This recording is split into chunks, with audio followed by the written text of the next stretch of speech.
శాంత దశరథ మహారాజు కౌసల్య దంపతుల కుమార్తె. ఆమెను అంగరాజు రోమపాదుడు అతని భార్య వర్షిని దత్తత తీసుకున్నారు.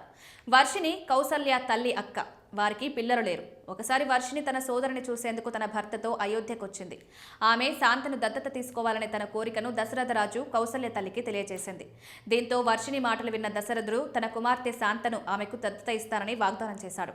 దీంతో శాంత అంగరాజు యువరాణి అయింది. అయితే శాంత తర్వాత దశరథుడికి పిల్లలు పుట్టలేరు. దశరథుడు తన రాజవంశం కొనసాగించడానికి అతను ఒక కొడుకును కోరుకున్నాడు. అందువల్ల దశరథుడు పుత్ర కామేష్టి యజ్ఞం చేసేందుకు శృంగ మహర్షిని పిలిపించాడు. యజ్ఞం ఫలితంగా శ్రీరాముడు, భరతుడు, కవలుడు, లక్ష్మణుడు, శత్రుఘ్నులు జన్మించారు. తర్వాత అంగదేశ యువరాణి శాంత శృంగ మహర్షిని వివాహం చేసుకుంది. శృంగ మహర్షి తన భార్య శాంతతో కలిసి పుత్రకామేష్టి యాగం కోసం అయోధ్యకొచ్చాడు. అక్కడ శాంత దశరథ పాదాలను తాకి కుమార్తెగా తన గుర్తింపును వెల్లడించింది. అయితే అప్పటికి రాముడు, అతని సోదరులు జన్మించకపోవడంతో వారికి ఈ విషయం తెలియదని తెలుస్తోంది.